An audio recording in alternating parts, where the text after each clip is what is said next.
Huawei has made the first smartphone with a triple camera setup and has partnered with Leica to make this.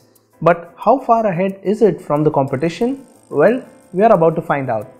Now before we go ahead, be sure to subscribe to the Gadgets 360 YouTube channel and don't forget to click on the bell icon so that you are the first to know when we have a new video.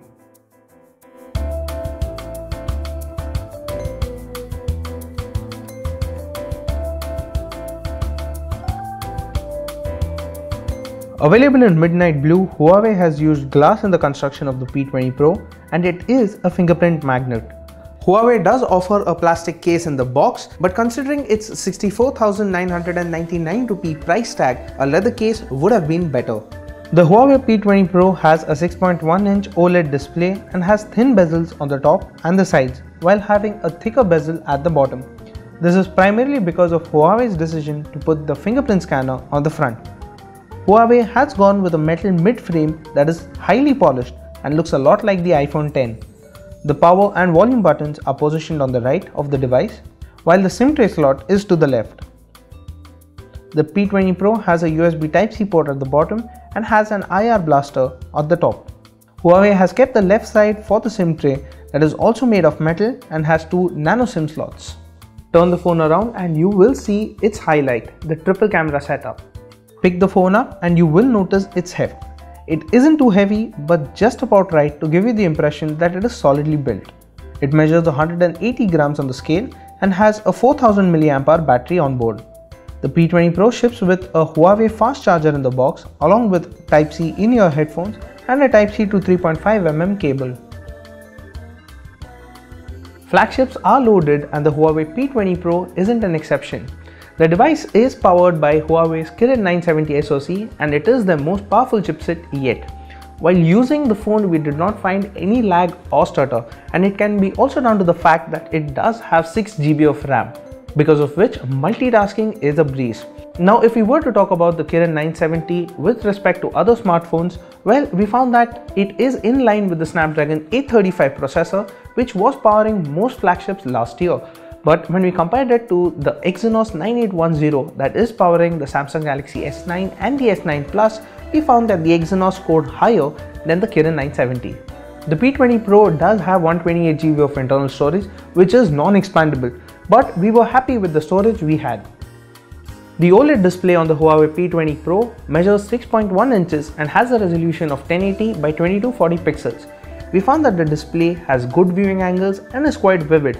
We also like the fact that there are a lot of options to tweak the display output. Something interesting is that the Huawei P20 Pro has a color temperature sensor at the back which gauges the color temperature in the ambient surrounding and will adjust the display accordingly so that you have a natural looking output. Screen resolution on the device is switchable and you can choose between Full HD Plus and HD Plus display resolutions. You can switch to a lower resolution to save on some battery life or put it to auto to let the phone decide. Also, if you aren't a huge fan of the notch, Huawei gives you the option to switch the notch off. While these features are good, Full HD Plus resolution seems low considering the price and the fact that other flagships now ship with QHD panels. The P20 Pro runs on the latest Android 8.1 Oreo and has Huawei's custom EMUI 8.1 on top. It looks like Huawei has toned down EMUI to some extent, bringing it slightly closer to stock Android. We were also happy to see that the device was running on the latest April security patch. There is support for gestures on the P20 Pro and you can double tap using your knuckles to take a screenshot or double tap with two knuckles to start screen recording. It also has a voice control feature that uses the OKME phrase to listen to your voice commands. Now it isn't a full-fledged voice assistant like Bixby on the Samsung Galaxy smartphones or the Google Assistant, but it can accept basic commands like accept call or reject calls. The Huawei P20 Pro also has a Dolby Atmos audio that uses the earpiece and the speaker at the bottom to deliver a stereo output. Huawei has also added face recognition which uses the front-facing camera on the smartphone and we found it to be quite accurate. In low light conditions, we found that the phone would light the screen up to ensure that the face is bright enough for the phone to scan and unlock.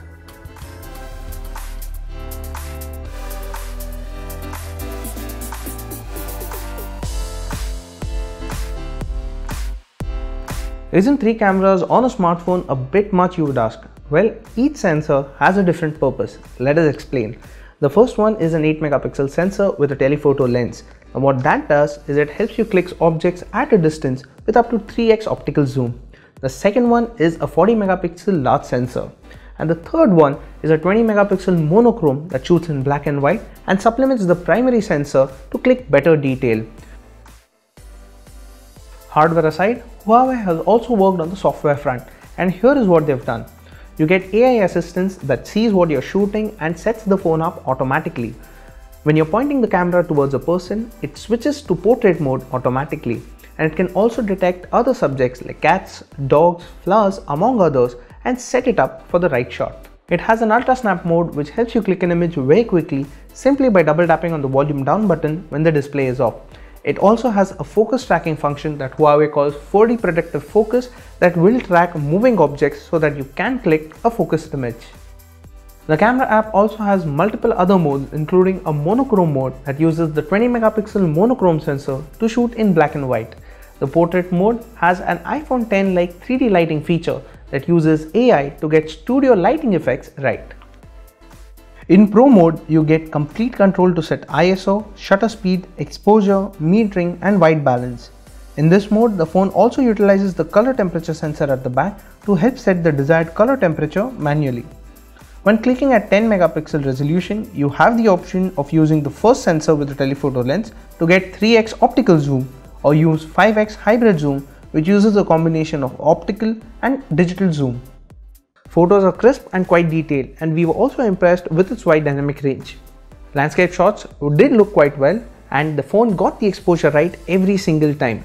The default output is good enough, but you do have the option to switch it to vivid, or you can tone it down for a smoother output. While clicking macros, we found that the laser autofocus on the camera does help it focus quickly, and at the same time, Huawei's AI algorithms also help it to set the scene up. Now what this does is it helps the camera get a good separation between the subject and the background. Low light is where the camera delivers some impressive results. When clicking in low light, we found that the phone would sharpen images after clicking a shot. Photos clicked in these conditions had a good amount of detail, and the P20 Pro managed to keep noise to a minimum. Its secondary 20 megapixel monochrome sensor also helps it capture better details, giving it an edge over the competition.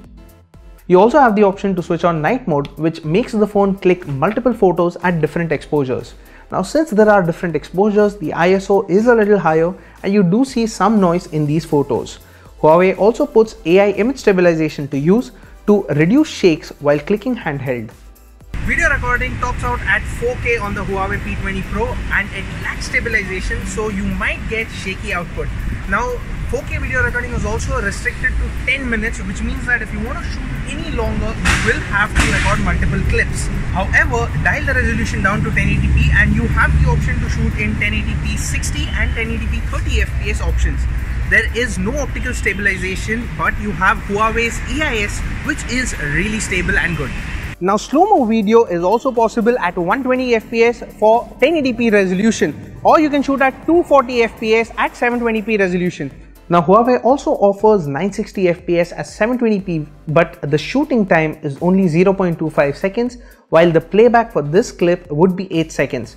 Now since the recording time is really short, the chances of missing the entire action is really high.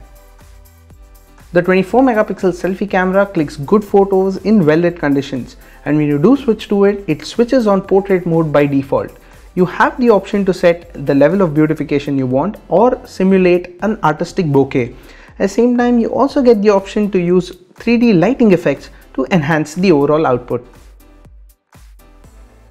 Battery life on the P20 Pro is quite good, and we could get through 1 day of use easily with our usage. In our HD video loop test, the phone managed to go on for 13 hours and 13 minutes before running out. This was at Full HD Plus resolution with the display set to the default vivid output.